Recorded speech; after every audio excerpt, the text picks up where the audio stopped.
Hello everyone, welcome back to my channel that is lectures by doctor Shivi Bhasin. अब इसमें हमने पिछले वीडियो में फर्स्ट पार्ट इम्यूनोग्लोबुलिन के स्ट्रक्चर का अपलोड किया था जिसमें मैंने इम्यूनोग्लोबुलिन का स्ट्रक्चर और किस तरह से आइसोटाइप्स जनरेट होते हैं ये आपको बताया था। अब हम क्लासेस या जो आइसोटाइप्स होते हैं उसकी बात करेंगे। उससे पहले मैं एक बार आपको शॉर्ट में फिर से बता देती हूँ कि मैंने आपको ये इम्यूनोग्लोबुलिन का स्ट्रक्चर, बेसिक स्ट्रक्चर बताया था पिछले वीडियो में, जिसमें मैंने आपको बताया था कि इम्यूनोग्लोबुलिन के स्ट्रक्चर में वेरिएबल रीजन होता है और कांस्टेंट रीजन होता है ना। देन अगर सेम वेरिएबल रीजन अलग अलग हैवी चेन कांस्टेंट रीजन से कंबाइन करता है तो उसके फलस्वरूप पांचों क्लासेस ऑफ इम्यूनोग्लोबुलिन, यानी कि जब सेम वेरिएबल रीजन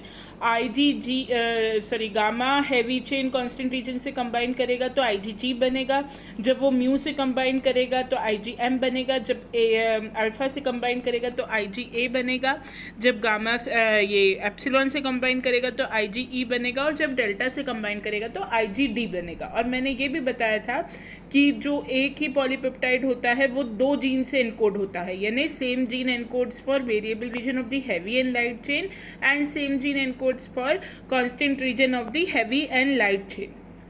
तो इस तरह से आइसोटाइप्स का जनरेशन होता है। और अब हम बात करते हैं जितने भी आइसोटाइप्स होते हैं उनकी हम एक एक करके बात करेंगे। तो सबसे पहले हम बात करेंगे IgG की। जो IgG मॉलिक्यूल होता है वो एक बहुत ही, उसका जो स्ट्रक्चर, वो एक एंटीबॉडी एक्टिविटी रखने वाला मॉलिक्यूल होता है। बेसिकली वो एक ग्लाइकोप्रोटीन होता है। ठीक है, ये कंपैरेटिव अकाउंट है, एक एक करके मैं प्रॉपर्टी बोलती जा रही हूँ, आप चाहें तो नोट भी कर सकते हैं। IgG जो है वो एंटीबॉडी एक्टिविटी रखने वाला इम्यूनोग्लोबुलिन होता है। नेचर में ग्लाइकोप्रोटीन होता है, वो वाई शेप्ड होता है, रिलेटिवली स्टेबल होता है ना। 4 पॉलीपेप्टाइड्स होते हैं इसमें, जिसमें 2 लाइट चेन और 2 हैवी चेन, और हैवी चेन जो होती है वो गामा टाइप की होती है। देन इसमें एक सिंगल कांस्टेंट डोमेन होता है और सिंगल वेरिएबल डोमेन होता है। ठीक है, सिंगल कांस्टेंट और सिंगल वेरिएबल डोमेन होता है। देन हैवी चेन जो होती है इसकी, उसके अंदर 4 डोमेन्स होते हैं। मैंने आपको बताया था ना कि कांस्टेंट रीजन के 3 डोमेन्स होते हैं, पर कुछ इम्यूनोग्लोबुलिन एक्सेप्शन होते हैं जिनमें CH1, CH2, CH3 के साथ साथ CH4 भी पाया जाता है। देन ये जो है ये प्रीडोमिनेंट क्लास ऑफ इम्यूनोग्लोबुलिन है and it counts for 70% of the total immunoglobulin. जितना भी इम्यूनोग्लोबुलिन ब्लड में होता है उसका 70% इम्यूनोग्लोबुलिन जो है वो IgG टाइप का होता है। ये it is greatest amount in internal body fluids में ये पाया जाता, मतलब बहुत ज़्यादा ये इंटरनल बॉडी फ्लूइड्स में पाया जाता है ना। देन इसके अंदर एक बात इसकी बहुत इंपॉर्टेंट है कि जो IgG होता है वो फर्दर डिवाइडेड होता है IgG1, IgG2, IgG3 और G4 के अंदर। और ये जो सब क्लासेस इसकी बनती हैं, एक तो वो किस बेसिस पे बनती हैं, नंबर ऑफ डाइसल्फाइड बॉन्ड। जैसे कि आप ये यहाँ पे भी शायद हमने दिया है G1 का, नहीं G1, G2, G3 और G4 का डायग्राम नहीं है, लेकिन जो मैंने नोट्स प्रोवाइड किए हैं उनके अंदर है। तो अगर मतलब G1, G2, G3 और G4 को आप देखेंगे तो सभी मॉलिक्यूल के हिंज रीजन की जो लेंथ है, हिंज रीजन आपको ध्यान हो तो मैंने बताया था ये हिंज रीजन होता है। हिंज रीजन की जो लेंथ है वो चारों मॉलिक्यूल में अलग अलग है, और जो नंबर ऑफ डाइसल्फाइड बॉन्ड है, इंटर डाइसल्फाइड बॉन्ड, वो भी सभी मॉलिक्यूल में अलग अलग है। सो on the basis of difference in the hinge region length and number of interdisulfide bond, IgG is further classified into IgG1, G2, G3 and G4। ठीक है, देन ये ध्यान रखिएगा, ये बहुत ज़रूरी बात है कि IgG जो होती है that is the only immunoglobulin that can cross placenta, है ना। प्लासेंटा ये बहुत कॉम्पिटिटिव एग्जाम्स में पूछा जाता है कि प्लासेंटा को क्रॉस करने वाला इम्यूनोग्लोबुलिन कौन सा होता है, तो वो IgG होता है जो कि प्लासेंटा को क्रॉस कर सकता है। और स्पेसिफिकली यदि मैं बात करूँ तो IgG में भी जो G1 होता है, G3 होता है, G4 होता है, वो सभी प्लासेंटल बैरियर्स को क्रॉस कर सकते हैं। और IgG3 जो होता है वो कॉम्प्लीमेंटेशन के लिए इफेक्टिव इम्यूनोग्लोबुलिन होता है ना। कॉम्प्लीमेंटेशन क्या होता है हम आगे पढ़ेंगे कि complement is a group of serum protein जो इनएक्टिवेटेड फॉर्म में होता है, एंड देन कंडीशंस मिलने पे वो एक्टिवेट होता है और एंटीजन को एलिमिनेट करने में हेल्पफुल होता है। तो अभी के लिए तो बस इतना समझ लीजिए कि G3 जो होता है वो कॉम्प्लीमेंटेशन में एक्टिव होता है, है, और केवल IgG2 को छोड़ के G1, G3 और G4 ये तीनों ही प्लासेंटा को क्रॉस कर सकते हैं, ठीक है। और IgG जो है वो FC रिसेप्टर को एंटीबॉडी के बाइंड भी कर सकती है, एक ऑप्सनाइजेशन में भी मददकारी होती है। ऑप्सनाइजेशन क्या होता है, मतलब ऑप्सिन्स वो मॉलिक्यूल हैं जो किसी भी एंटीजन के सरफेस पे जाके बाइंड कर जाते हैं और एंटीजन का फेगोसाइटोसिस आसान कर देते हैं। तो IgG में ऑप्सनाइजेशन करने की भी पावर जो है वो होती है। ओके तो ये इम्पॉर्टेंट बात है। देन IgG जो है G1 जो है वो सबसे ज़्यादा सीरम में पाया जाता है, 67% है। एक और बात यहाँ पे ध्यान रखिएगा कि IgG जो है वो बेसिकली क्या है, IgG की विशेषता ये है कि वो इम्यूनोग्लोबुलिन का मतलब क्रॉनिक इन्फेक्शंस होती हैं तो उसमें पाया जाने वाला इम्यूनोग्लोबुलिन है IgG। यानी कि कोई भी इन्फेक्शन यदि एक देखिए इम्यूनोलॉजी का एक बेसिक प्रिंसिपल होता है कि हर एंटीजन के लिए स्पेसिफिक एंटीबॉडी बनती है। ऐसा नहीं कि आपको जॉन्डिस है तो जॉन्डिस के खिलाफ जो एंटीबॉडी बनी वही टाइफाइड में काम करेगी, नहीं ऐसा नहीं होगा। जॉन्डिस की एंटीबॉडी अलग होगी, टाइफाइड हुआ तो उसकी एंटीबॉडी अलग होगी। सो इम्यूनोलॉजी की यदि हम बात करें तो हाईली स्पेसिफिक सिस्टम होता है ये। तो अगर कोई भी हमें डिजीज़ होता है तो बॉडी में सबसे पहले बनने वाली एंटीबॉडी IgM होती है, यानी एक्यूट इन्फेक्शंस की एंटीबॉडी IgM होती है। लेकिन IgG क्रॉनिक इन्फेक्शंस की एंटीबॉडी होती है, यानी कि ये लेट बनती है और देर तक रहती है, ठीक है ना। ये जर्म फ्री एनवायरनमेंट में लो होती है और जर्म जब मतलब वही कि जब इन्फेक्शन बढ़ेगी तो IgG एंटीबॉडी का जो काउंट है वो बढ़ता जाता है, ठीक है। अब इसकी बायोलॉजिकल प्रॉपर्टीज़ मैंने आपको बताई दी कि ये ह्यूमन प्लासेंटा को क्रॉस कर सकती है। ये बहुत इंपॉर्टेंट है, बहुत कॉम्पिटिटिव एग्जाम्स में पूछा जाता है कि ह्यूमन प्लासेंटा को क्रॉस करने वाली एंटीबॉडी कौन सी होती है, वो IgG होती है।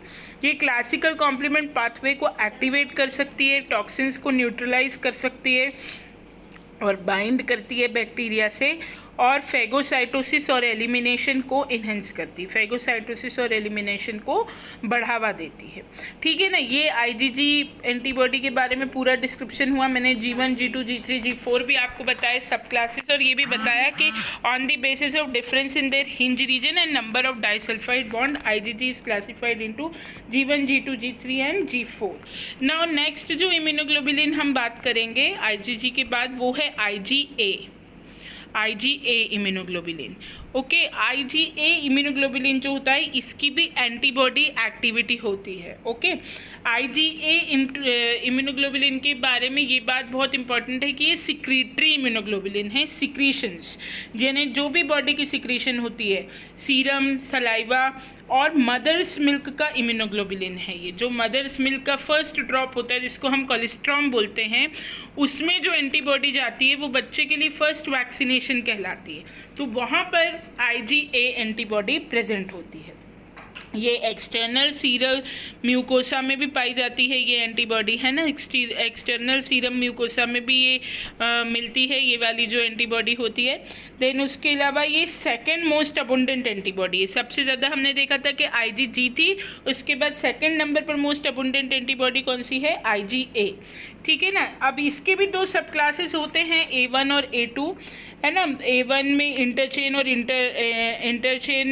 इंट्राचेन डाइसल्फाइड लिंकेजेस होते हैं, और A2 जो रहती है वो कम्प्लीटली डिवॉइड होती है इंटरचेन डाइसल्फाइड बॉन्डिंग से, यानी उसमें इंटरचेन डाइसल्फाइड बॉन्डिंग IgA2 में एब्सेंट होती है। बट इतना डिटेल को हम नहीं भी देखेंगे तो भी चलेगा, हमें मेन देखना है कि इसकी प्रॉपर्टीज़ और इसके फंक्शन क्या है। ये मोनोमरिक होती है, इसका जो स्ट्रक्चर है वो IgG मॉलिक्यूल के जैसा होता है। ओके इसमें 4 चेन्स होती हैं, 4 पॉलीपेप्टाइड चेन होती है, 2 लाइट 2 हैवी।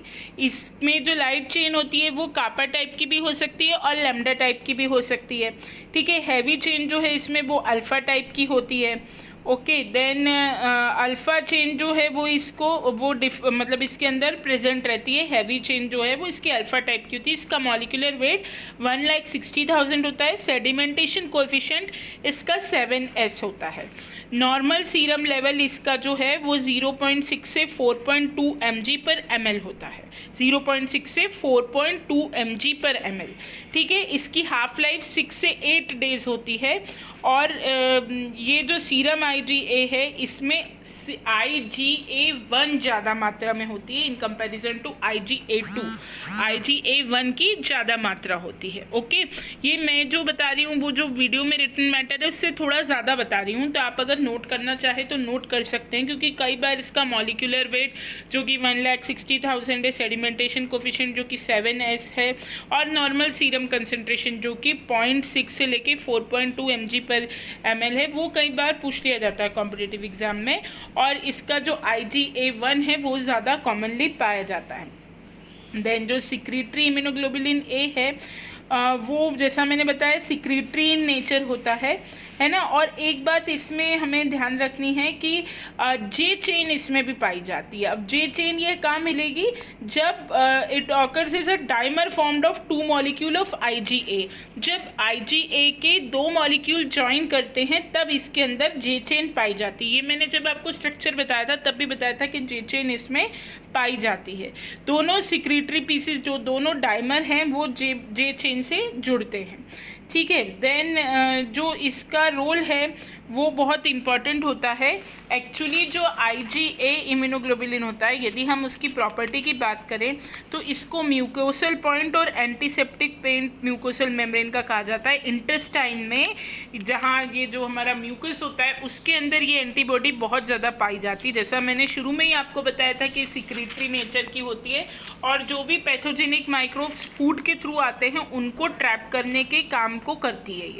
ये कॉम्प्लीमेंट फिक्सेशन नहीं करती, ठीक है, और ये अल्टरनेटिव कॉम्प्लीमेंट पाथवे को एक्टिवेट करती है, केवल उसको एक्टिवेट करने का काम करती है, अदरवाइज कॉम्प्लीमेंट फिक्सेशन का काम नहीं करती, ठीक है ना। ये फैगोसाइटोसिस को प्रमोट करती है और इसका बैक्टीरियोसिडल एक्शन होता है ना, बैक्टीरियोसिडल एक्शन इसका होता है।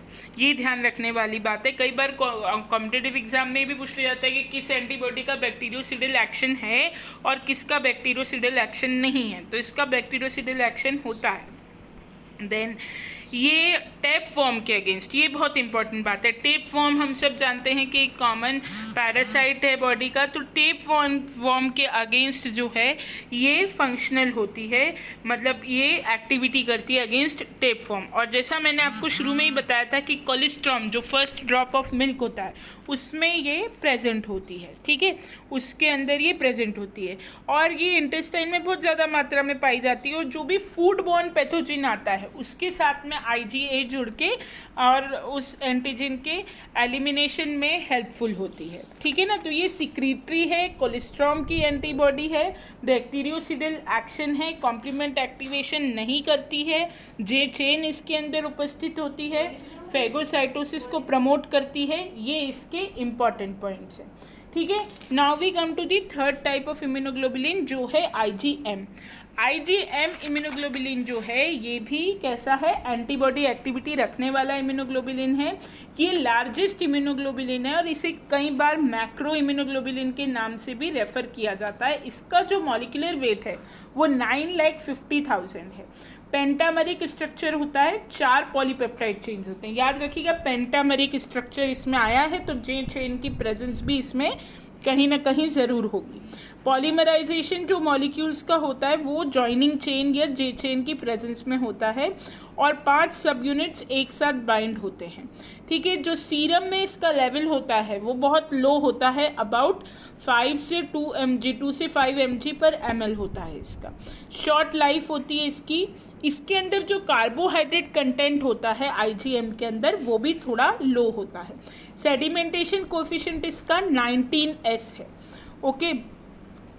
जब इसका कोई सब क्लास नहीं होता IgM का, ये भी ध्यान रखने वाली बात है, इसका कोई सब क्लास नहीं होता। और सबसे इम्पोर्टेंट बात इसकी ये है कि ये बॉडी में किसी भी इन्फेक्शन के रिस्पॉन्स में बनने वाला सबसे पहला इम्यूनोग्लोबुलिन होता है, ठीक है। ये सबसे प्रिमिटिव इम्यूनोग्लोबुलिन भी है जो कि वर्टिब्रेट से आइसोलेट किया गया था, है ना। और मैमल्स में इसका साइक्लिक फॉर्म, जैसा मैंने बोला पेंटामेरिक स्ट्रक्चर, तो साइक्लिक पेंटामेरिक स्ट्रक्चर इसका ये आप देख सकते हैं यहाँ पर। अगर हम एम का डायग्राम देखें तो ये पेंटामेरिक स्ट्रक्चर इसका हम क्लियरली यहाँ पे देख सकते हैं। तो पेंटामेरिक स्ट्रक्चर आईजीएम का पाया जाता है, ठीक है। देन इसके बाद यदि हम इसकी बायोलॉजिकल प्रॉपर्टीज़ की बात करें तो ये जैसा मैं शुरू से बताती आ रही हूँ कि फर्स्ट एंटीबॉडी है ब्लड के अंदर बनने वाली, किसी भी इन्फेक्शन के रिस्पॉन्स में ये बनती है। एंड ये न्यूबॉर्न बेबीज़ में भी, खुद न्यूबॉर्न बेबीज़ जब एंटीबॉडी सिंथेसाइज करेंगे तो वो सबसे पहले आईजीएम एंटीबॉडीज़ सिंथेसाइज करेंगे। ओके, देन इसका most natural antibodies natural IBO, ज़्यादातर जो एंटीबॉडीज़ मिलेंगी आपको वो आईजीएम टाइप की मिलेंगी। ऑप्सनाइजेशन की प्रॉपर्टी, ये ध्यान से सुनिएगा, ऑप्सनाइजेशन की प्रॉपर्टी शो करता है ये आईजीएम, कॉम्प्लीमेंट फिक्सेशन करता है, एग्लूटिनेशन करता है और साइटोलाइसिस करता है। ये 4 चीज़ें ध्यान रखना है, opsonization, complement fixation, agglutination and cytolysis, ये चारों चीज़ें जो है ये करता है। Then most molecular macromolecular size होता है इसका, और ब्लड सीरम में इसकी कंसंट्रेशन जो है ये मतलब ब्लड सीरम को प्रोटेक्ट करता है against any type of infections. इसमें एक बात और इम्पॉर्टेंट है कि इसकी मल्टीपल एंटीजन बाइंडिंग साइट्स होती हैं, है ना। मल्टीपल एंटीजन, मैंने आपको एंटीजन बाइंडिंग साइट्स बताई थी कि एंटीबॉडी का एफएबी पोर्शन एंटीजन से बाइंड करता है, तो इसके अंदर मल्टीपल एंटीजन बॉन्डिंग साइट्स होती हैं, कई साइट से एंटीजन से बाइंडिंग हो सकती है। और इसकी मल्टीवैलेंसी के कारण ये पैथोजन की मोबिलिटी भी बढ़ाता है और फेगोसाइटोसिस को भी क्या करता है, इन्हेंस करता है। मोबिलिटी बढ़ाएगा और फेगोसाइटोसिस को इन्हेंस करेगा। ओके, तो ये बात हुई आईजीएम की। सबसे ज़्यादा जो ऑब्जेक्टिव में इस पे क्वेश्चन आता है वो ये आता है कि न्यूबॉर्न में सिंथेसाइज होने वाली एंटीबॉडी कौन सी है। Then complement fixation, agglutination, cyclosis और ऑप्सनाइजेशन आपको ध्यान रखना है कि ये करती है। और किसी भी इन्फेक्शन के रिस्पॉन्स में बनने वाली सबसे पहली एंटीबॉडी है, पेंटामेरिक स्ट्रक्चर है, जे चेन प्रेजेंट है। और एक बात यहाँ मैं और बता दूँ, जब हम हाइपर सेंसिटिविटी पढ़ेंगे तब अच्छे से और बताऊँगी, लेकिन ये टाइप 2 हाइपर सेंसिटिविटी की कॉजिटिव एजेंट होती है। IgM antibody is the main causative agent of type 2 hyper sensitivity. Okay, तो हमने आईजीजी देख लिया, आईजीए देख लिया, आईजीएम देख लिया। Now we come to IgE antibody. ठीक है, आईजीई एंटीबॉडी जैसा कि नाम से ही समझ में आ रहा होगा कि जब same variable region constant region of heavy chain के, एप्सिलॉन हैवी चेन के कांस्टेंट रीजन से कंबाइन करता है तो आईजीई एंटीबॉडी जो है उसका फॉर्मेशन होता है। आईजीई एंटीबॉडी का टिपिकल इम्यूनोग्लोबुलिन स्ट्रक्चर है, 2 लाइट चेन 2 हैवी चेन है ना। लाइट चेन जो है इसमें कापा या लैम्डा टाइप की हो सकती है, हैवी चेन जैसा मैंने बताया एप्सिलॉन टाइप की होती है। इसमें भी 4 कांस्टेंट रीजन के डोमेन CH1, CH2, CH3 और इसमें एक एडिशनल CH4 भी प्रेजेंट है। 4 कांस्टेंट रीजन के जो डोमेन्स हैं वो इसके अंदर पाए जाते हैं। देन ये ओनली इम्यूनोग्लोबुलिन है जिसमें हिंज रीजन नहीं होता है ना। इसका हिंज रीजन एब्सेंट होता है। ये भी आपको ध्यान रखना है कि ऐसा कौन सा इम्यूनोग्लोबुलिन है जिसका हिंज रीजन एब्सेंट होता है। मॉलिक्यूलर वेट 1,90,000 होता है और हीट लाइबल इम्यूनोग्लोबुलिन है। देन ये ट्रेसेस में पाया जाता है। इसका बहुत लो लेवल जो आईजीजी का है, आईजीई का है, ये बहुत लो लेवल में पाई जाती है क्योंकि ये केवल कुछ ही प्लाज्मा सेल्स द्वारा बनाई जाती है। और यही मैं एक बात बता दूं, आईजीई एंटीबॉडी बहुत ही इंपॉर्टेंट है क्योंकि ये टाइप 1 हाइपर सेंसिटिविटी या एनाफाइलेटिक हाइपर सेंसिटिविटी का रिएजेंट है। एनाफाइलेटिक या टाइप 1 हाइपर सेंसिटिविटी का मेन कॉज है आईजीई एंटीबॉडी का ओवर प्रोडक्शन। ये जब हम टॉपिक देखेंगे तब हम इसे डिटेल में देखेंगे, है ना। इसकी हाफ लाइफ 2 से 3 डेज होती है। इसका सिंथेसिस का रेट 2 से 3 μg जो है वो होता है ना। देन इसका जो यूजुअली ये स्किन सेंथिसाइजिंग एंटीबॉडी होती है। इसके लिए जो क्वेश्चन आता है वो सबसे ज़्यादा, यदि कॉम्पिटिटिव एग्जाम में क्वेश्चन पूछा जाएगा तो वो सबसे ज़्यादा यही पूछा जाता है कि IgE antibody type 1 hyper sensitivity की कॉजिटिव एजेंट होती है। वो हम पूरा मैकेनिज्म जो पढ़ेंगे वो हम आगे पढ़ेंगे जब हम हाइपर सेंसिटिविटी पढ़ेंगे।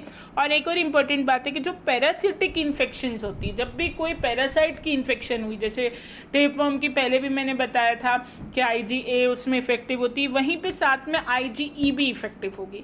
हर पैरासिटिक इन्फेक्शन के अगेंस्ट सिंथेसाइज होने वाली एंटीबॉडी सबसे ज़्यादा IgE सिंथेसाइज होती है। देन इसका एक प्रोटेक्टिव रोल होता है वॉर्म्स के अगेंस्ट इन्फेक्शन में, जैसा मैंने बताया पैरासिटिक इन्फेक्शन में इम्पॉर्टेंट रोल होता है, और ये मास्ट सेल्स के रिएक्शन द्वारा रिलीज होती है। ये हम टाइप 1 हाइपर सेंसिटिविटी में डिटेल चीज़ पढ़ेंगे, अभी बस इतना समझ लीजिए कि टाइप 1 हाइपर सेंसिटिविटी का कॉजेटिव एजेंट होती है।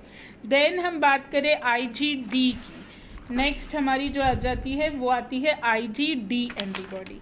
IgD एंटीबॉडी की यदि मैं बात करूं तो ये एक मेम्ब्रेन बाउंड एंटीबॉडी है। IgE भी बेसिकली मेम्ब्रेन बाउंड ही थी और IgD भी मेम्ब्रेन बाउंड एंटीबॉडी है, जिसका कि यदि हम स्ट्रक्चर की बात करें तो 2 लाइट चेन है कापा और 2 लैम्डा चेन्स पाई जाएंगी। हैवी चेन डेल्टा टाइप की है।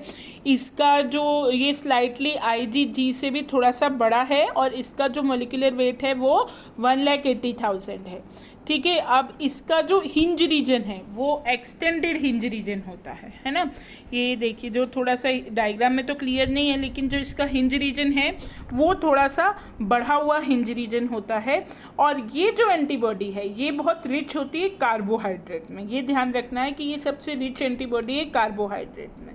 ठीक है, और इसका सिंथेसिस 0.4 mg पर आइडियल बॉडी वेट के हिसाब से होता है। हाफ लाइफ 2 से 3 डेज है और इसकी 2 सब क्लासेस है, D1 एंड D2। ठीक है, ये बी लिम्फोसाइट, ये बी सेल रिसेप्टर की तरह काम करती है। ये भी कई बार पूछा जाता है कि बी सेल रिसेप्टर की तरह काम करने वाली एंटीबॉडी कौन सी है, तो IgD काम करती है।